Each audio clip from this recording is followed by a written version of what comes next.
interesting. This morning we spoke of the debate around credentialing journalists or news reporters when they report on crises or disasters. And with this technology, everyone becomes a reporter and has potential access to the global internet communication stuff. It's really an incredible democratization of information flow to platforms that are easily accessible. Our third speaker is Manolia Charlotin, who is the editor and the business manager of the Boston Haitian Reporter. And I think, as we all know, I think Boston has one of the largest Haitian communities outside of Haiti in the United States. And she is really more a community organizer and part of the national response, not only the Boston response. So with those introductory comments, Manolia?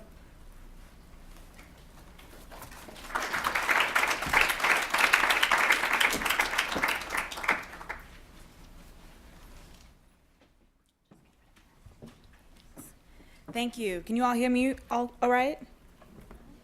All right, I'd like to start, every time I speak, I pay homage to my ancestral land, Haiti. We have a very wonderful tradition to greet one another, and it's honneur, respect, which means honor and respect. So I say honneur, and you answer respect. So honneur, respect. In Creole, respect. One more time. So it's honneur, respect. Honneur, respect. Honneur, respect. Once again, my name is Manolia Charlotin. I am the editor and business manager of the Boston Haitian Reporter. I am also the co-founder of Haiti 2015, and I am a woman who's madly in love with the place that I come from and the place that I live now. And as Edwige Dotika, famed Haitian author, says, I have two lands that live within me.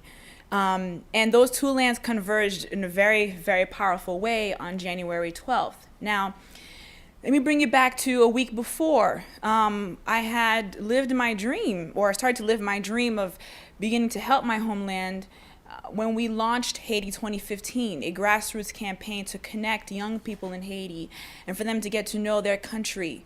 We launched our Edu Tour, an educational tour. We brought youth from the slums of Port-au-Prince up to Cap-Haïtien, the north, and the surrounding areas there, and also in the south, Fond-du-Lac and Jacmel.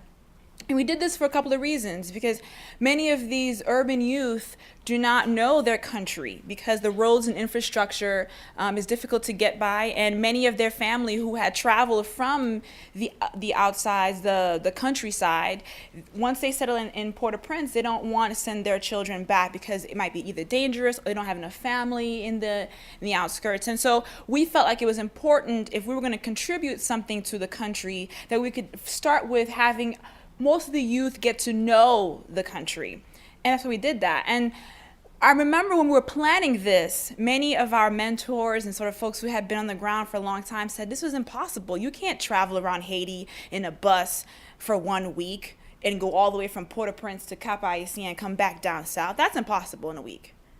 And I remember thinking, of course, being raised in Boston, how is that impossible? It's just, you're just traveling in a tiny island. But you realize that if the idea of traveling within your country seems impossible, it gives you a framework for what kinds of obstacles and challenges that Haitian youth are facing.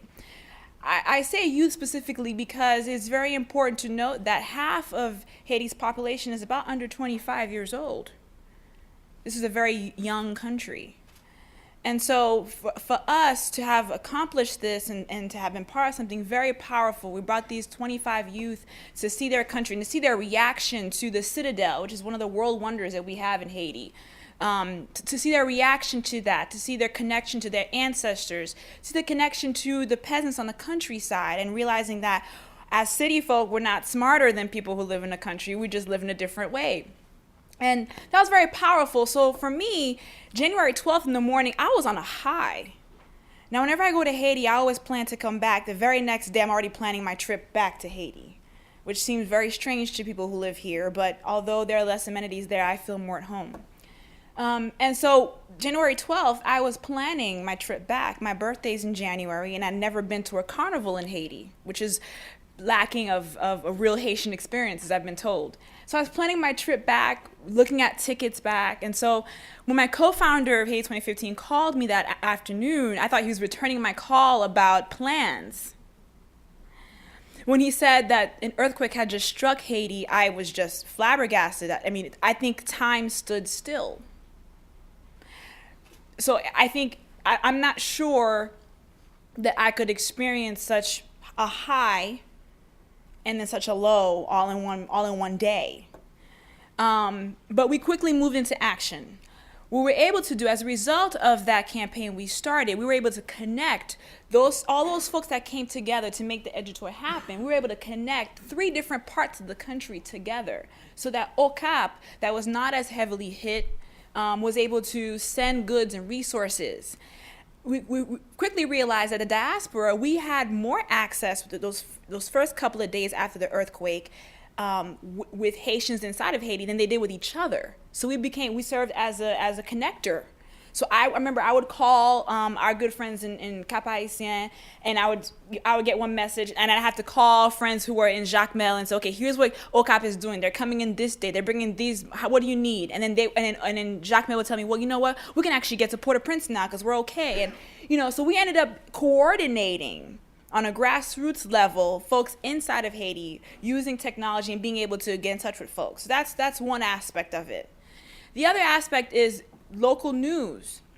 Now, what was frustrating with the diaspora was this was our home. These are our families. And so for us to not be able to really go down to Haiti was extremely frustrating. What we did was channel that frustration and decided to start having our own citizen-generated media, as our last presenter mentioned. This was very powerful because it became a way for the diaspora community to give back and to provide a different cultural sensitivity to the news reporting that was happening locally. And it was also a way for the diaspora to help connect each other to their own families. I remember personally, I didn't get in touch with my family because my family lives in Carrefour, which is the epicenter of the earthquake when it first struck. And so I wasn't able to get in touch with them until a week later. It wasn't until my good friend Leon David, who was working with Shahidi in Tufts, was able to send an SMS and help me find my own family. So as I was helping everyone else with resources and reporting the paper, I was also trying to find my own family. So it became very important as a diaspora for us to stay connected in order for us to get each other access to our families. The third part of this was it became important to get resources down there for our families because as people were waiting for relief, we had to send money back home. It was the first thing we could do was send money because we couldn't go back home. As soon as Western Union and Unitransfer opened up, money flooded back home to help with basic supplies and supplies that didn't just go to particular families, but that would feed a whole neighborhood and actually would travel across the country. And these 3 things, I think, demonstrates the power of the connectedness within the diaspora because many friends will have always told me the diaspora is not a really good word for the Haitian community here in the States because we're extremely connected and we go back home, we give money back home. And so we're not a people who are not connected either with each other here or back home in Haiti. But that interconnectedness became very, very crucial as we were a big resource for media outlets. We were a huge resource to governmental organizations here, particularly in Massachusetts. They really relied on the diaspora to help get message out to each other.